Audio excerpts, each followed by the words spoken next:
Hello student, आज की class में करेंगे हम एक्सरसाइज 9.1 के क्वेश्चन नंबर 15 और 16, जो कि इस एक्सरसाइज के लास्ट क्वेश्चन होंगे। तो देखो क्या दिया हुआ है, a state highway leads to the foot of the tower. मतलब कोई हाईवे है, वो एक कहीं पे टावर है, उसके सीधा जाता है। तो हम यहाँ पे लिख लेते हैं, मान लेते हैं। देखो पहले ये हमने एक टावर ले लिया, यहाँ के इसके एक हाईवे है जो मान लो ये आ रहा है यहाँ से सीधा फुट की तरफ जाता है, जो मीनार है उसके यहाँ पे। अब क्या कह रहे हैं ये, a man standing on the top of the tower. मान लो यहाँ पर कोई इंसान है, वो यहाँ खड़ा हुआ है, इसको हमने पॉइंट भी नाम दे देते हैं इस बार ए। Observe a car at the angle of depression. मतलब यहाँ से ऊपर से जो नीचे दिख रहा है, तो एंगल ऑफ डिप्रेशन कितना बन रहा है 30। तो मान लो ये वही पॉइंट है, यहाँ से हमने यहाँ ले लिया इसको इतना, तो कितना बन रहा है एंगल 30। अब देखो ये टॉप टू डाउन हो रहा है, तो हॉरिजॉन्टल दिखाना चाहो तो दिखा लो, चाहो तो इसको भी तुम यहाँ शो कर सकते हो, 30 डिग्री है, वो भी ठीक है। और ये डायरेक्ट कर लो ये भी, और ये इक्वली होंगे, क्यों होते हैं, अल्टरनेट एंगल होते हैं। अब देखो अगला क्या कह रहा है, which is approaching the foot of the tower with the uniform speed. ये यहाँ से जो कार है, ये सीधा चली जा रही है अपनी यूनिफॉर्म, मतलब एक समान गति से सीधा फुट ऑफ द टावर की तरफ बढ़ रही है। उसके बाद क्या कहा इन्होंने, 6 सेकेंड लेटर। मतलब ये मान लो यहाँ से जब ये यहाँ आई, तो मान लो ये 6 सेकेंड हो गए यहाँ तक आते आते। The angle of depression of the car is found to be 60। अब हमने एंगल ऑफ डिप्रेशन कितना फाइंड कर लिया, ये 60। तो इन्होंने कहा find the time taken by the car to reach the foot of the tower from this point. मतलब इस पॉइंट से यहाँ तक पहुँचने में उसे कितना टाइम लिया। तो हम इनके पॉइंटों का नाम रख लेते हैं। ये पॉइंट बी हो गया, यहाँ पे कार थी, फिर वो सी पे आ गई, और ये आ गई डी। तो ये पूछ रहे हैं सी से डी तक जाने में से कितना टाइम लिया, ये चीज़ हमें फाइंड करनी है।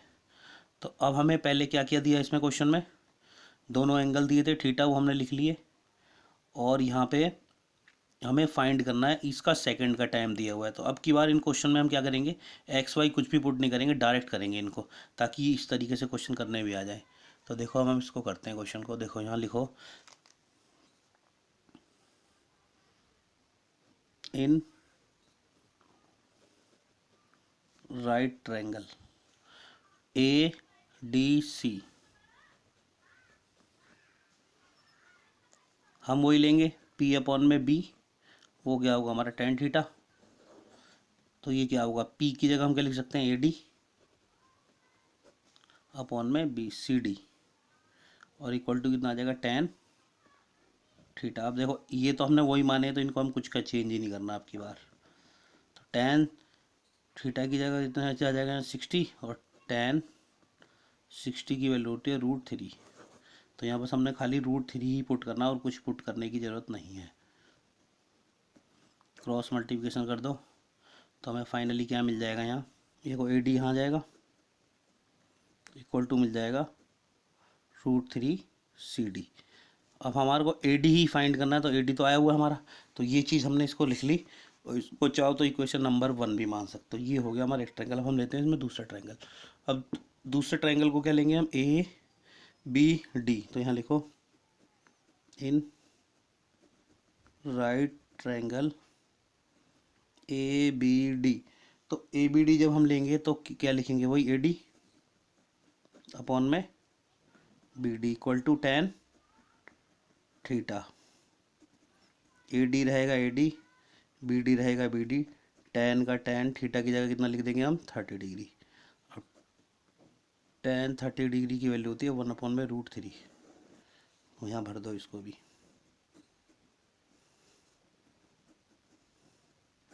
क्रॉस मल्टीप्लिकेशन करो, क्या मिलता है हमें यहाँ पे, हमें मिलता है जी B D equal to √3 AD। ये चीज़ हमें इतनी मिल गई। अब हमने इसमें क्या करना, देखो यहाँ से भी हम क्या करेंगे, जैसे हमने ऊपर ए डी की वैल्यू निकाली हुई ना, ऐसे यहाँ ए डी भी निकाल लेंगे इधर भी। ज़रूरी भी नहीं है, मगर हम निकाल लेते हैं ताकि हमारा क्वेश्चन ईजी होता चला जाए। ये हो गया, इसको चाहो तो इक्वेशन नंबर 2 मान लो। ये हो गई, हमारे पास दो चीज़ आ गई। अब हमने अभी तक क्वेश्चन में कुछ भी ऐसा नहीं किया है जो अभी तक हमें ना समझा, हमने सिंपल सिंपल लेके कर दिया क्वेश्चन। अब हमने यहाँ पे देखना है, हम यहाँ पे इस ए डी की जगह ऊपर वाले ए डी की वैल्यू पुट कर सकते हैं, तो यहाँ लिखो A D equal to √3 C D, put in equation first is 2। तो ए डी की जगह हम वो पुट कर रहे हैं, तो यहाँ आ जाएगा 3 C D equal to B D upon में √3। ये वाला यही रहा, बस ए डी की जगह वैल्यू। अब इसके नीचे 1 लगा के क्रॉस मल्टीप्लिकेशन कर देंगे, तो यहाँ कितना आ जाएगा, बी डी हमारे पास आ गया। देखो √3 और √3 की मल्टीप्लाई करेंगे तो 3 आएगा, साथ में सी डी, तो 3 सी डी आ गया हमारे पास। ये चीज़ हो गई हमारे के लिए। अब देखो हमारे को यहाँ क्या करना है, इस ट्रायंगल में देखो हमें यहाँ पे सी डी मिल गया, 3 टाइम्स है वो किसका, बी डी का। अब हमें यहाँ पे पहले बी सी फाइंड करना होगा, तो बी सी को हम कैसे निकालेंगे,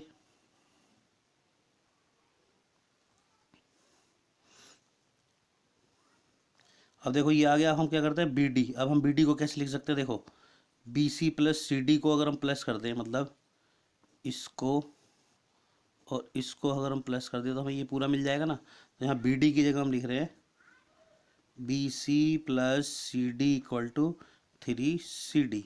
तो हम यहाँ से क्या निकाल रहे हैं, बी सी की वैल्यू ही निकाल रहे हैं, यानी डिस्टेंस, क्योंकि हमारे पास बी सी के क्या हुआ था, सेकंड दिए हुए थे कि कितना टाइम ले रहा है, मगर ये नहीं पता था डिस्टेंस कितनी कवर कर रहा है। तो देखो यहाँ 3 सी डी और ये सी डी उधर जाके माइनस का हो गया, यहाँ कितने बचेंगे 2 सी डी। इसका मतलब ये है जो बी सी है वो कितनी डिस्टेंस कवर कर रही है, सी डी की डबल, इतनी डिस्टेंस वो कवर कर रही है। तो हम यहाँ से सी डी की अगर डिस्टेंस निकालना चाहें तो वो क्या होगी, वो बी सी के अपॉन में आ जाएगी, यानी बी सी की हाफ कर रही होगी वो। तो वैसे देखा जाए तो हमारा आंसर यहाँ आ चुका है, क्योंकि यहाँ पे टाइम कितना लिया था, 6 सेकंड, तो यहाँ 3 आ जाएगा। अब देखो इसमें हमने थोड़ा सा लिखना पड़ेगा, वो क्या लिखना है वो देखते हैं। इसमें हम यहाँ लिख लेंगे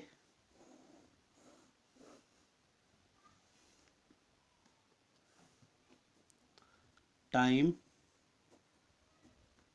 taken to cover distance B C. B C को कवर करने में कितना टाइम लग रहा था, हमें 6 सेकंड लग रहे थे, ठीक है। अब हमने यहाँ लिखना है time taken to cover distance C D. अब हमें सी डी कैसे मिलेगा, बी सी अपॉन में 2 रखे, क्योंकि सी डी, तो सी डी तो यहाँ पहले लिख लो बी सी अपॉन में 2, और बी सी में टाइम कितना लग रहा है 6 अपॉन में 2 करके इससे कैंसिल करते हैं, तो 3 सेकंड हमें यहाँ लग जाएंगे। क्वेश्चन नंबर 16 दिया, the angle of elevation of the top of a tower. पहले यहाँ एक बनाओ टावर, ये हो गया हमारा। अब इन्होंने कहा है इसकी टॉप से यहाँ से the distance of 4 metre and 9 metre from the base of the tower in the same straight line with are complementary, prove that the height of tower is 6 metre. मतलब अब की बार यहाँ में आंसर दिया, हमें ये प्रूव करना है ये 6 मीटर ही है। तो ये टावर है, इन्होंने कहा है यहाँ से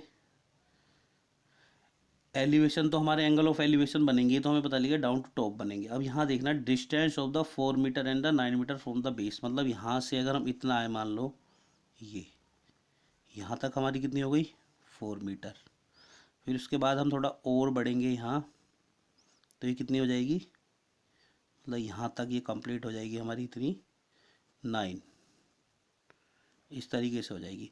अब इसमें एंगल ऑफ एलिवेशन बनने ना, एंगल भी हमें यहाँ दिए नहीं है, तो देखो एक तो पॉइंट ये है हमारा, एक ये है, तो इन्होंने एंगल ऑफ एलिवेशन कहा ना, तो एक तो हमारा यहाँ से बन जाएगा और एक बन जाएगा हमारा यहाँ से। ये सब तो इजी था समझने में, ये थोड़ा सा तिरछा हो गया।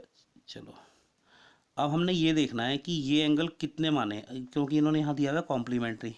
कॉम्प्लीमेंट्री का जो सम होता है वो कितना होता है, थीटा होता है, वो 90 डिग्री होता है सम ऑफ कॉम्प्लीमेंट्री एंगल। तो एक को अगर हम यहाँ मान लो थीटा मान लें, तो दूसरा कितना आ जाएगा 90 माइनस थीटा, क्योंकि 90 में से पहला एंगल घटा देंगे तो दूसरा आ जाएगा, माइनस कर देंगे तो चाहो तो इस तरीके से कर लो, या इसको अल्फ़ा बीटा करके भी कर सकते हैं, वो मर्जी है हमारी।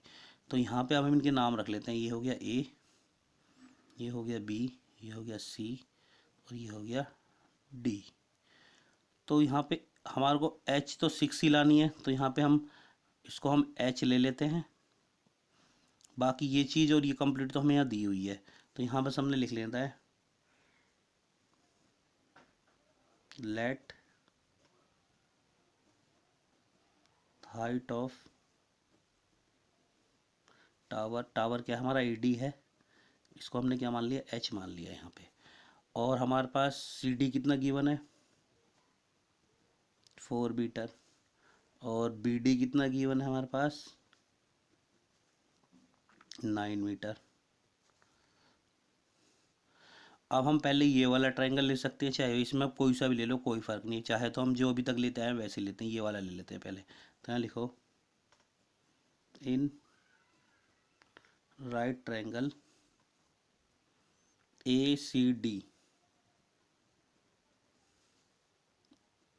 अब देखो क्या होगा, वही लिखेंगे हम,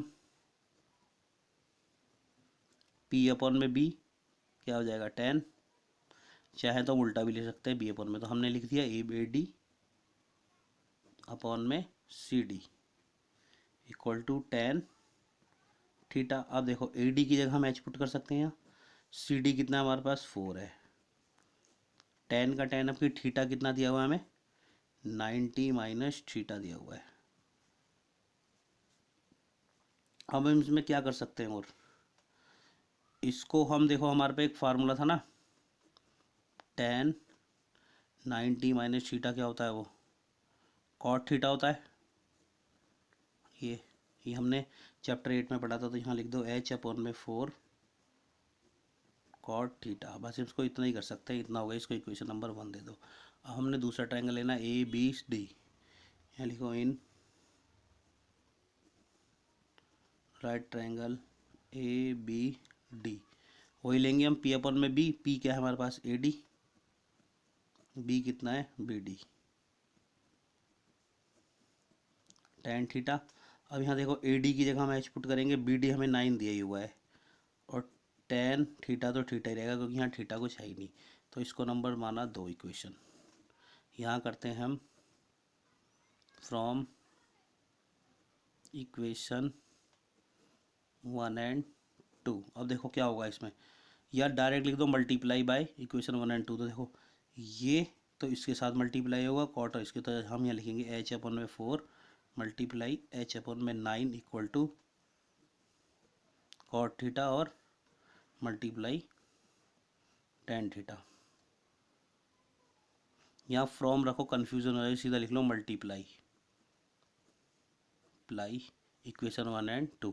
तो देखो यहाँ पे हम क्या कर सकते हैं, क्रॉस में तो कुछ यहाँ कैंसिल नहीं हो रहा, तो यहाँ क्या होगा एच स्क्वायर अपन में 4 9 जा 36, और यहाँ देखो कॉट थीटा और tan थीटा, तो हम कॉट को tan बना लिया, tan को कॉट बना लिया, एक ही बात है। तो हमने देखो यहाँ लिखा कॉट थीटा, और tan क्या होता है 1 अपॉन में कॉट थीटा, कैंसिल करके क्या मिल गया 1, तो यहाँ एच स्क्वायर अपॉन में 36 इक्वल टू 1, इसके नीचे 1 लगा के हम कर देते हैं क्रॉस मल्टीप्लिकेशन। तो क्या आएगा हमारे पास एच स्क्वायर इक्वल टू 36। अब हम क्या करेंगे, इच इसका स्क्वायर हटाने के लिए इस पर लगा देंगे रूट, जब रूट लगता है तो यहाँ प्लस माइनस आ जाता है, तो एच के हमारे पास 2 आंसर आ जाएंगे। 36 का रूट कितना होता है 6, और एक आ जाएगा एक्स इक्वल टू -6। तो यहाँ नेगेटिव तो एच हाइट आ ही नहीं सकती, तो लिख देना नेगेटिव वैल्यू नॉट पॉसिबल। तो ये तो हमारा कैंसिल हुआ, तो एच हमारी कितनी आ गई 6, और जो कि हमें प्रूव्ड करनी थी। तो इस तरीके से ये हमारी एक्सरसाइज होती है कंप्लीट। अब अगली वीडियो में स्टार्ट करेंगे हम अपनी नई एक्सरसाइज।